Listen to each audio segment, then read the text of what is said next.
For acoustic guitar, and in today's lesson I want to talk to you about the playing style of Mother Maybelle Carter. So, as a lot of you may know, on the original Carter family recordings, Maybelle was using the kind of famous Carter scratch technique where she attaches a finger pick on her index finger and a thumb pick on her thumb,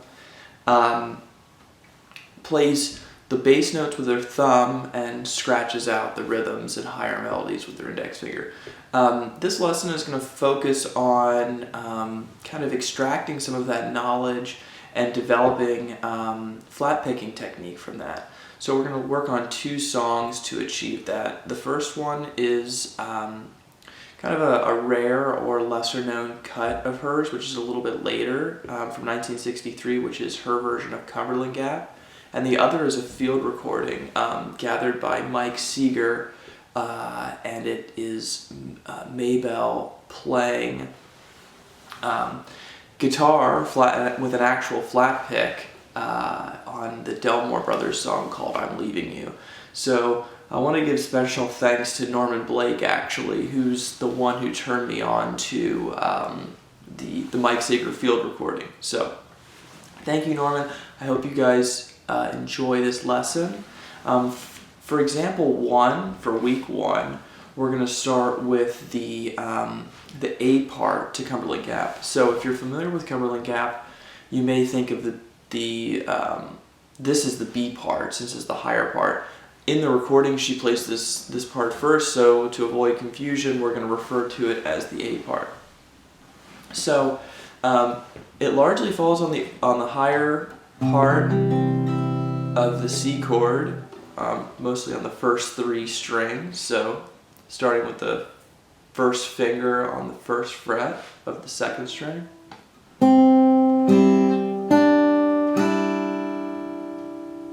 All we're really doing there is playing C, strumming the first 3 strings of the C chord, then our pinky plays the 3rd fret of the B string, and then strum from that position, and then measure 2, 4 quarter notes. The first 3 notes they fall within the C chord. The 4th is the 2nd fret of the 3rd string. Measure 3. That's a pull off from the 2nd fret of the 4th string to the open 4th.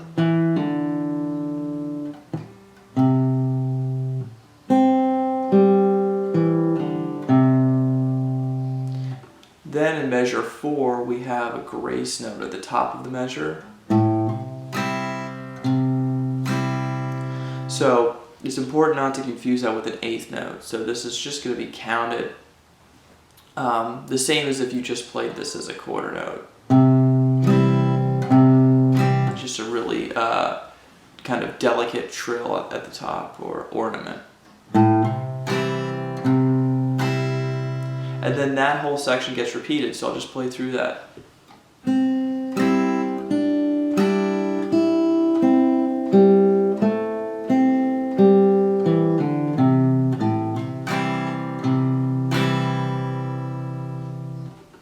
Okay, so in example 2, we're basically just adding cross-picking to the A part of Cumberland Gap.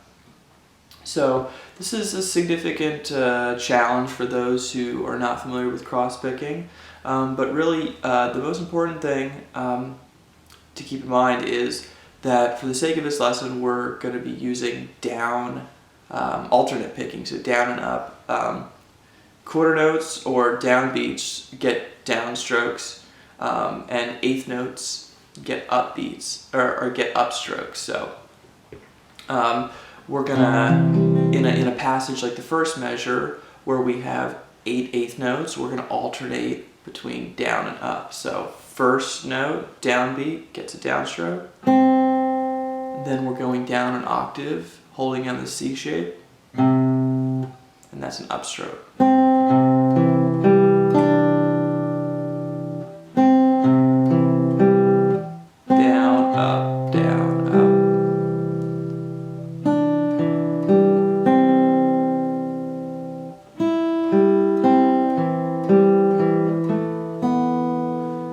Now as we play through this, you'll notice that I'm trying my best to keep the original melody intact, taking a couple liberties here and there, really only changing notes due to logistics, but for the most part the melody is there. So again, the second measure is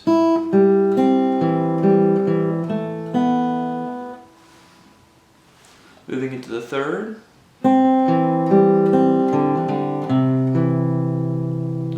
So the triplet there is supposed to kind of play off of the pull-off in the original version, the measure 3 of example 1. So that's an eighth note triplet, so the articulation is and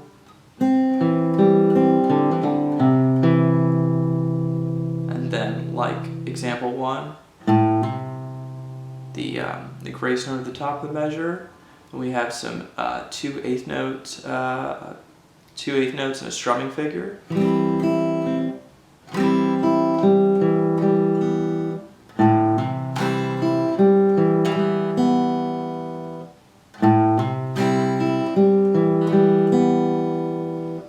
Alright, so I'll play through example 2 in its entirety.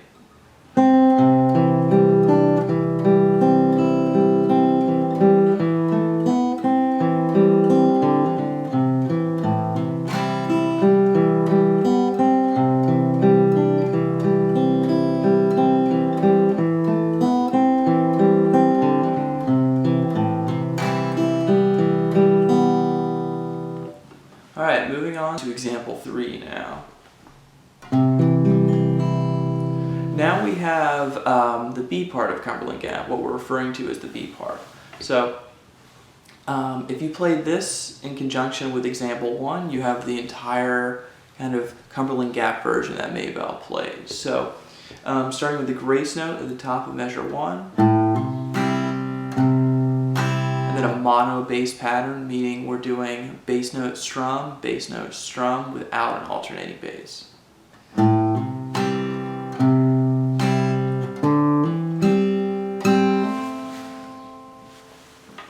So in measure 2, we have a hammer on, and then a double stop with strings 2 and 3 of the C chord, and then in the middle of the measure we go to F with a hammer on, strings 2 and 3, but a hammer on to the 2nd fret of the 3rd string to get that partial F chord. Now here's a good example of pick direction coming into play in perhaps a tricky way if you're not used to this.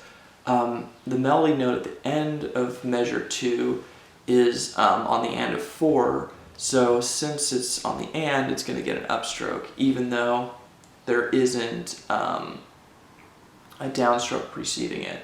So altogether, measure 2 is going into measure 3. So again, I'll play that.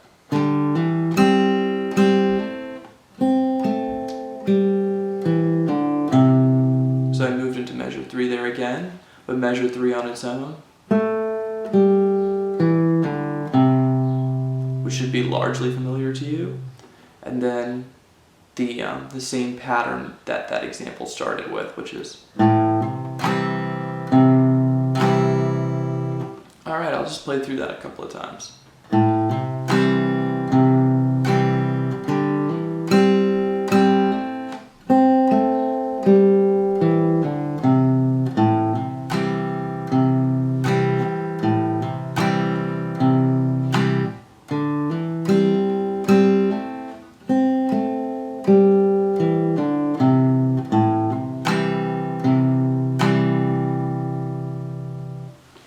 Alright, now we're moving on to example 4. Example 4 builds upon example 3, kind of like how example 2 builds upon example 1. So we have some cross-picking and some other ornaments, but we're trying to keep the melody intact, most importantly. So the top of the measure starts with the grace note, like we've been confronting before, but instead of it being the open 5th string, it's the 2nd fret of the 5th string. So we have, then we have a Clarence White-esque triplets starting with a pull off on the first fret of the fourth string.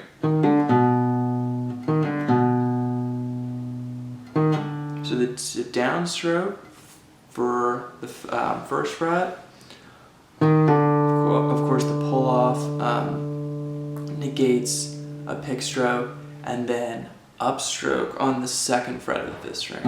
And then we're fleshing out a C major arpeggio, meaning we're playing all of the notes of C major, of a C major chord individually. So that whole idea is measure 2,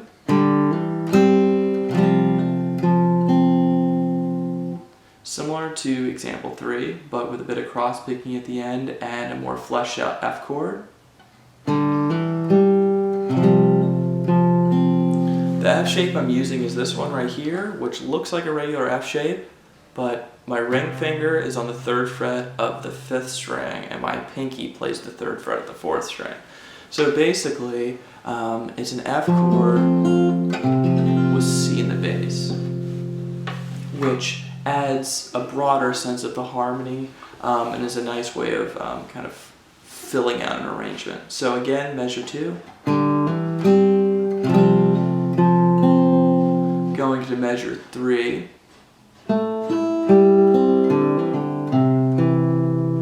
4/8 notes, of course, alternate picked.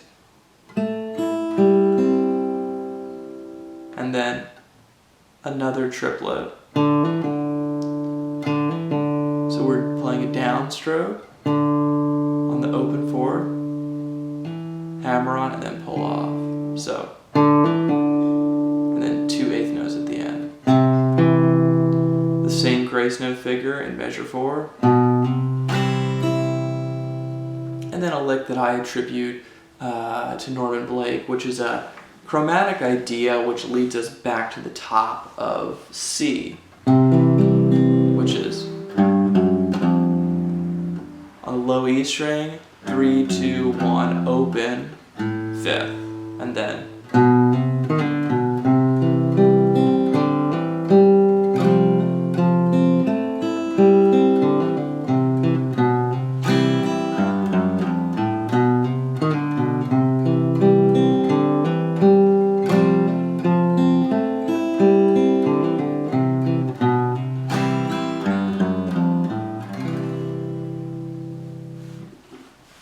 now we're pivoting into a new song entirely.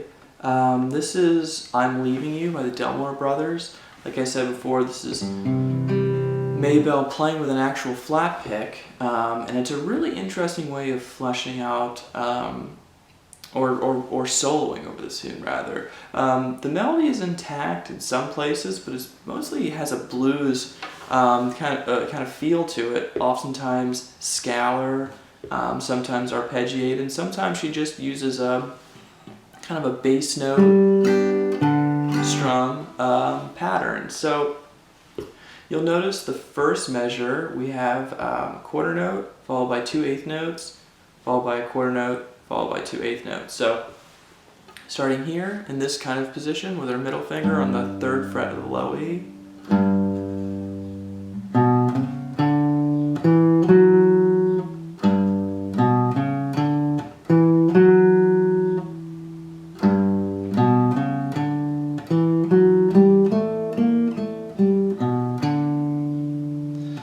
I moved into the second measure there, which we have 4/8 notes, followed by 2/8 notes. Interesting jump there from the 5th fret of the 4th string to the 2nd fret of the 5th string. Again. And then 3rd fret, 3rd measure, 3rd fret of the low E. Same as the first measure. And then we have 4 quarter notes in measure 4. Then we go into an interesting strumming bit here in measure 5. this C shape that looks like A. So here's our A chord. And if we brought the root with us, we get this A looking shape that's actually C.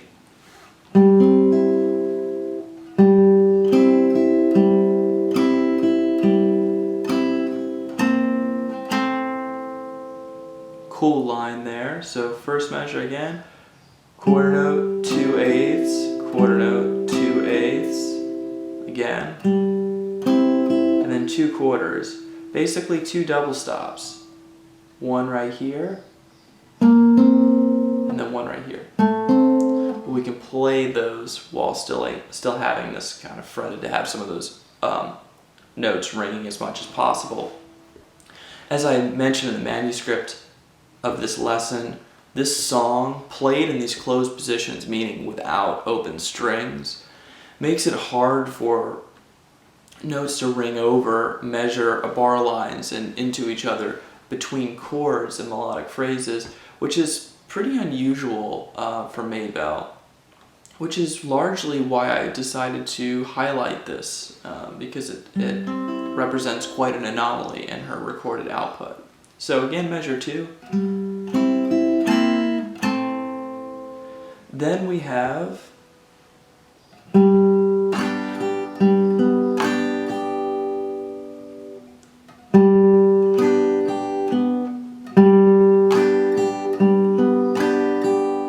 just added this F or this G chord that looks like an F shape.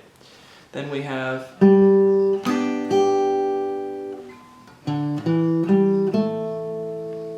a cool, not exactly scalar idea, but rather maybe pentatonic.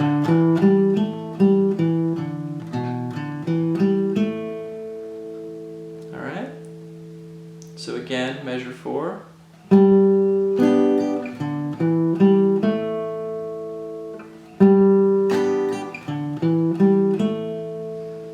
Alright, now we're moving into example 6. So example 6 is basically just the first 4 measures of example 5, just up the neck. And this is supposed to kind of give you some new tools, both as a soloist and as someone who's a student of the fretboard. Putting things up the neck is a great practice for opening new doors and reinvestigating otherwise familiar material. So we're going to be using this G shape right here, which looks like D, and is a shape that Tony Rice used a lot in his playing. So basically, if we take this D shape and we slide it up where our pinky is at the 10th fret of the 5th string, we have this G. Okay, so as I mentioned before, this is basically just note for note. So the challenge will just be getting the shape under your fingers, but the notes we already know and have played. So starting out with the G here, landing on the D, which is a quarter note,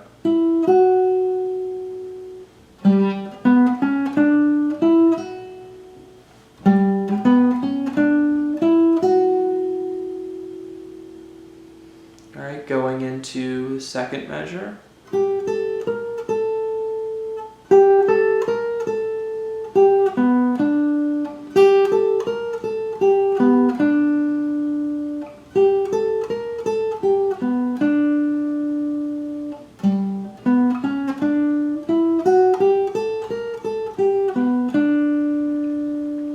Alright, then same melodic phrase as the first measure.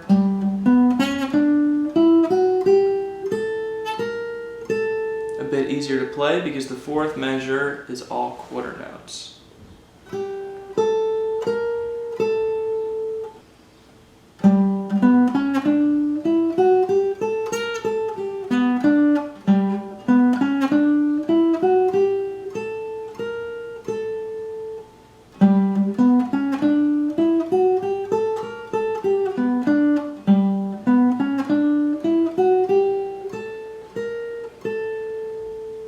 Alright, moving into example 7 now.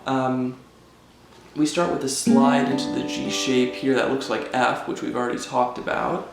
We're sliding in by half step and using eighth note strumming patterns on the top to kind of build out this interesting rhythmic vamp that she's doing.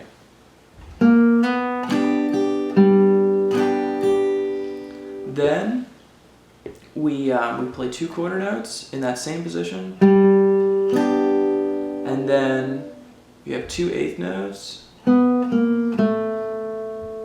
which occupy the D chord, which is the second half of that measure. So that measure 2 is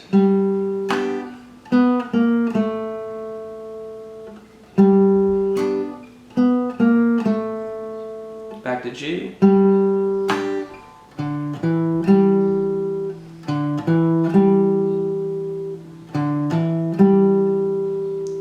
pinky on the 5th fret of the 5th string, index on the 2nd fret of the 4th string, pinky on the 5th fret of the 4th string. So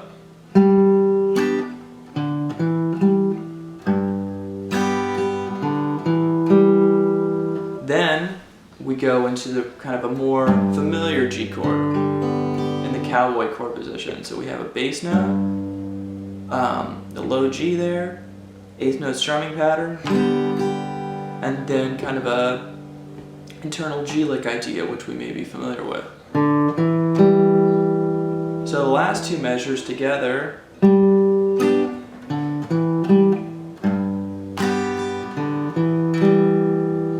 I think is a really interesting way of linking 2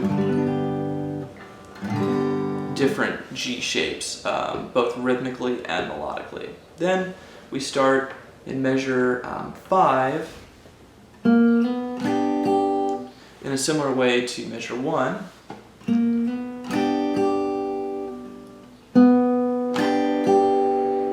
So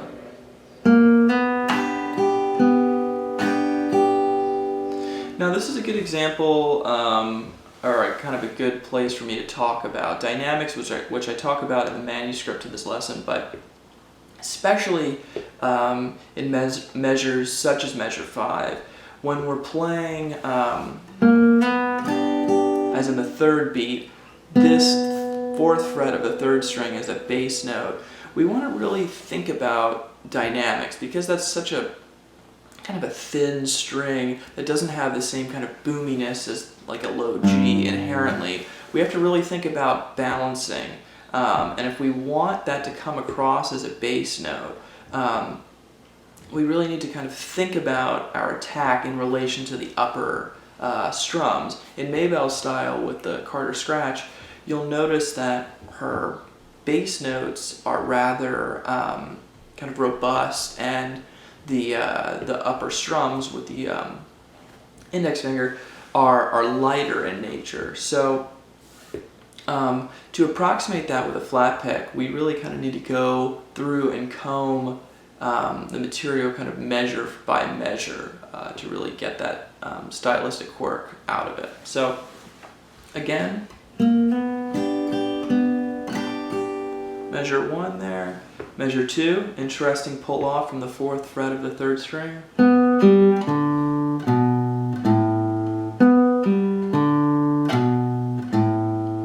And then we have low G,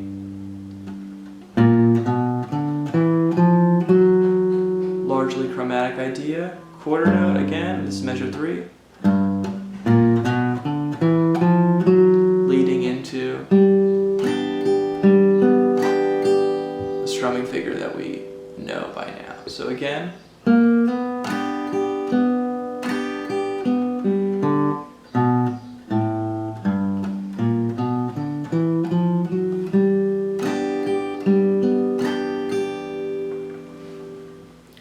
Alright, so example 8 is kind of building upon the kind of an idea that we might find in example 7, but as opposed to earlier when I did a note-for-note transcription up the neck, this is not note-for-note. This is really just a way of kind of re-envisioning some of the material, bringing it up the neck leaving a lot of notes intact, but using different techniques to make this sound modern. So you have kind of something that you can just inject into the solo.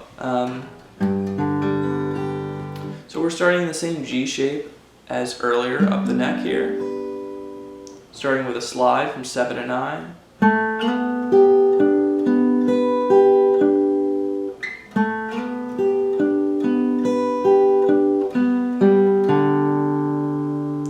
Using what's called a floaty, which is using a closed string in conjunction with an open string. And then another floaty. Then a largely kind of chromatic idea.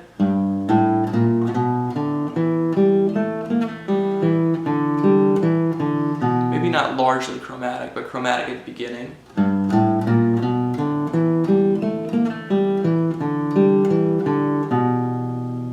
Alright, so that whole idea.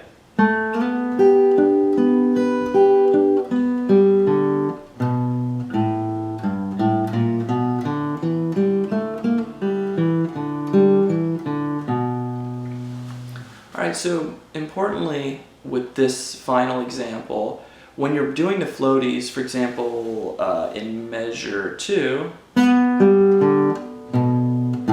it's important to dampen and mute those open ringing strings when you go to a new passage.